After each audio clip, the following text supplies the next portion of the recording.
Nabi Muhammad juga, istrinya juga, Maria Qibtiyah juga Kristen kok. Siti Sofia agamanya apa? Yahudi. Siapa? Juwairiyah juga orang Yahudi.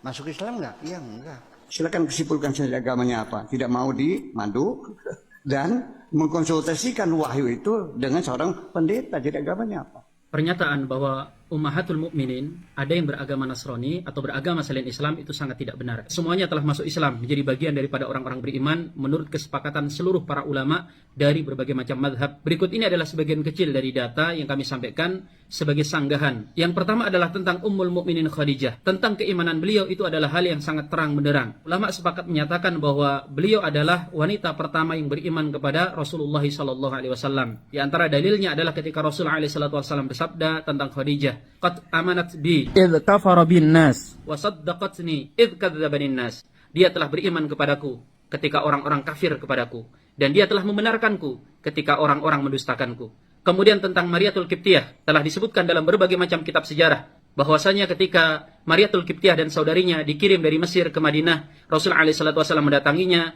dan kemudian menawarkan Islam kepada keduanya, dan Mariatul Qibtiyah kemudian menyatakan keislamannya. Adapun kemudian tentang Sofiyah Ummul Mukminin juga telah disebutkan dalam berbagai macam riwayat bahwasanya Rasulullah SAW mendatangi Sofiyah binti Huyai, kemudian menawarkan kepada beliau apakah tetap kepada agama Yahudi, yang dengan itu Rasul akan mengembalikan Ummul Mukminin Sofiyah kala itu kepada keluarganya. Sofiyah kemudian memilih beriman dan kemudian Rasulullah menikahinya.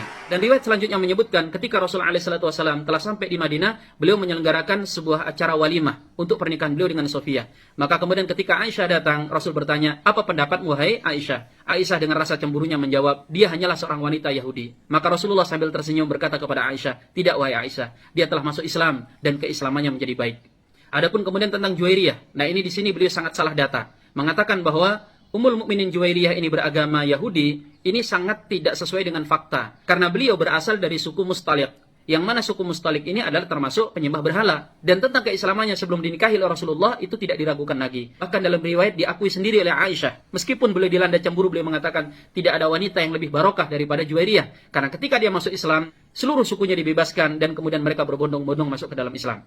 Dan di atas semua data itu adalah firman Allah Subhanahu wa taala di dalam Al-Qur'an yang menerangkan secara tegas gamblang tanpa ada keraguan sedikit pun bahwa istri-istri Rasulullah adalah orang-orang yang beriman. Allah menyatakan bahwa mereka adalah ummahatul mukminin. Mungkinkah orang beriman memiliki ibu yang tidak beriman? Bahkan Allah kemudian menegaskan kedudukan ummahatul mukminin itu bahkan tidak sama dengan wanita pada umumnya. Dalam sebuah riwayat yang menjadi asbabun nuzul turunnya surah At-Tahrim ayat 28 dan 29, Rasulullah pernah mengumpulkan seluruh istrinya, kemudian menawarkan kepada mereka dunia atau memilih Allah dan Rasulnya. Dan kemudian seluruh ummahatul mukminin tanpa ada keraguan sedikit pun mereka memilih Allah dan Rasulnya, memilih redha hidup sederhana bersama Rasulullah SAW dan tidak meninggalkan beliau. Logika sederhananya saja, jangankan sampai istri beliau radhiyallahu anhun yang kemudian masih beragama Nasrani, Sayyidina Umar bin Khattab itu pernah menemui Rasulullah dengan membawa beberapa lembaran-lembaran Taurat. Maka Rasul memerah wajahnya, artinya Rasulullah tidak suka. Kemudian Rasulullah mengucapkan beberapa kalimat-kalimat yang lain. Di akhir kalimat beliau mengatakan, seandainya Musa masih hidup, tidak ada keringanan bagi dia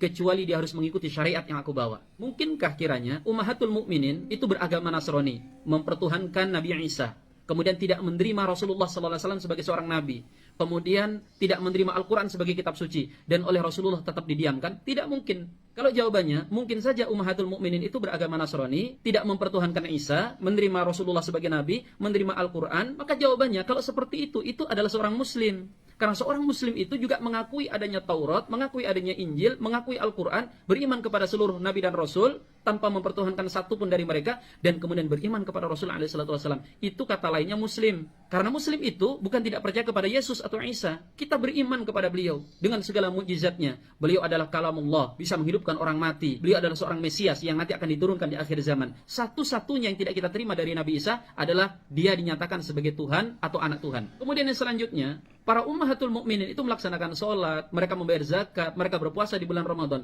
Mungkinkah dengan fakta yang sejelas itu akan diambil kesimpulan bahwa mereka masih beragama Nasrani? Tidak ada yang menyatakan itu kecuali orang yang ngawur dan ngelindur.